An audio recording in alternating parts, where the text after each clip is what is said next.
if you guys want to see us argue a little bit, this is your episode. We're about to get into it about 5 reasons whether you should or should not be scared to buy a house right now. So we're going to take turns being negative Nancy, negative Ned, positive Polly, positive Pete. So we're just going to go back and forth. Can you say like Pollyanna? I don't think Polly's like a real girl's name. There's Polly Shore. Do you know any other Polly women? Not like, that's kind of a bad way to say it. Well, all right, let's just continue. All right, okay. All right, so we got our first one. Sorry, Mom. Yeah, right. Mortgage applications are down. Lowest since 1999. Lowest in 22 years, actually. So what say you? How do you dispute that? Oh, the facts are the facts, so we can't dispute that. Mm-hmm. Mortgage applications are down, but what I will say to you is that this is not a number that economists follow super closely. It's not one of those defining numbers that like, oh no, mortgage applications are down. Yeah. We're all screwed. Right. Yes, it's a concern. Okay. Yes, it's a legitimate fact, but it's totally to be expected. Okay. And that's the difference. Everyone knew as interest rates rise, mortgage applications are going to go lower. And the fact that we're at 6% is no surprise that mortgage applications are at a 22-year low. So I don't have much more debating than that, but I just know that it's a stat that's not as big a deal as normal, and it's not surprising that it is where it is. Right. I have nothing to say back against that. I agree completely. So now we'll switch roles, and you try to defend the fact that inventory, Michelle, is up. Okay. It has risen a ton this year. There's a lot of homes on the market, and during the seller's market that we experienced, it was always the law of supply and demand, supply and demand. Well, now the roles have reversed. So how in the world, if inventory keeps rising, are we not going to see huge price corrections when that happens? That's a great question. So at the beginning of this year, we were at 1,700 homes active on the MLS, and inventory started to go up really fast, and it was really concerning.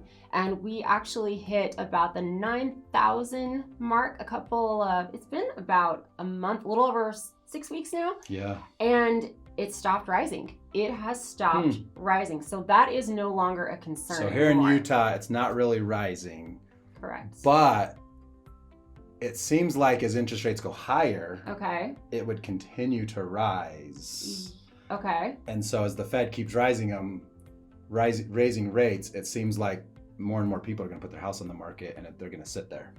So what's interesting about that is, if you remember last year when interest rates were in the 2s and 3s, a lot of people bought, a lot of people refinanced, and a lot of people are locked in at that very, very low interest rate. I'm one of them. Why would I want to sell right now? I hate my house, but I don't want to sell my house right now because of that low interest rate. So a lot of those people are locked in at that 2% interest rate. That's actually a really good point, because unless you're sleeping under a rock, there is no reason why you shouldn't have refinanced. Maybe if you only had like a year to pay off your home. Right. But like everyone and their dog should have refinanced last year. So those people like you are going to have to, they're not going to want to make that move. Yeah. They'll just stay where they're at. Exactly. Okay. Whether we like it or not, right? Okay, your turn. All right, so the next one is housing affordability. So interest rates have gone up. Prices have gone up. Inflation's high right now. So stuff's costing more. So how are people going to afford houses? Yes, that's very true, right? The affordability is not very good right now because interest rates are so high. And that's why we've seen prices come down. And this is one of the areas that we do look at and put a little more stock in it than perhaps mortgage applications, because if people can't afford their homes, then it's going to create that law of supply and demand imbalance. However, prices have dropped, and even a 5% drop, let me just put it to you this way. Would you rather, if a house dropped $100,000 from this slowdown, but you still had to get a 6% interest rate, and you had to make a payment on that 6% interest rate for maybe 2 years before you could refinance, but you got $100,000 savings, and if that 6% interest rate only raised your payment $1,000 more than what a 3% interest rate would be, which deal would you take? Pay $100,000 more and get a 3% rate, or get $100,000 less and pay a 6% interest rate? $100,000 less, absolutely. Yeah, so we are seeing that kind of equal out to where it was like easy, affordable to buy a house. Yeah. And now we switched it. Now it's not affordable, but now prices are going to start coming down. And as rates go up and start to balance, you're going to see that equilibrium kind of hit a point where that 100 grand price drop with the higher interest rate is actually not too far off than when it was 100 grand more expensive with the lower interest rate. Okay, I agree with that. I think that's a great one. So buyers, people out there on the negative Ned side would say, Michelle, inflation is taking money out of people's pockets, and they're having a hard time paying for groceries and all their bills, and everything's so expensive. And eventually they're not going to have enough money to pay their mortgage. And then we're going to see a bunch of foreclosures.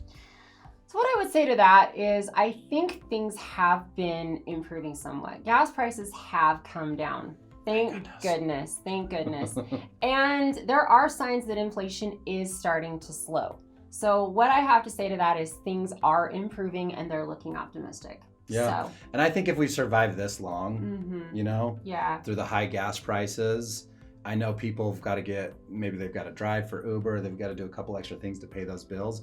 But it seems like we've been through the hard part. Yeah. And yes, it's still going to be rough, but at least it will get a little bit better each month. Absolutely. Okay, last one. Hit me with what you got. All right. Recession. So, we've talked about what the technical definition of a recession is, and we are heading into one. It's happening. That a lot of people are nervous about buying a house because of that. What say you about that? So the most common misconception about recession is that prices go down in a recession.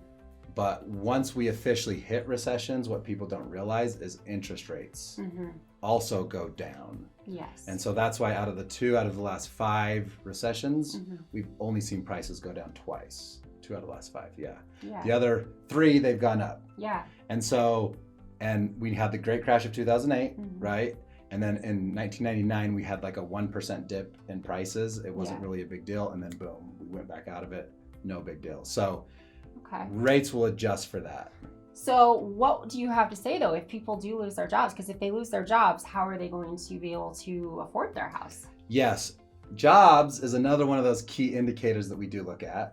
So that would be the true fear, right? Yeah. Because foreclosures are something that drastically lower prices. When people want to compare a correction versus a crash, well, that's one of the differences between a correction and a crash.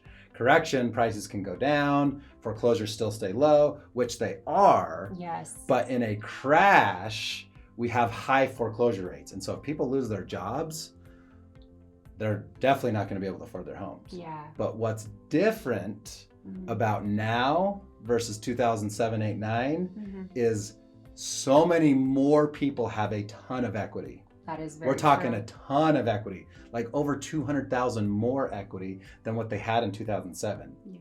You see, if this same amount of depreciation that we've lost these last 4 months was the same as 2007 and 6, like 40% of people would be underwater right now. Yeah. But it's not that. Only like 4% of people are underwater right now. And those are only the people that bought from January to March or April this year, maybe May. They're the only people, I guess June and July did too, and they're a little bit underwater.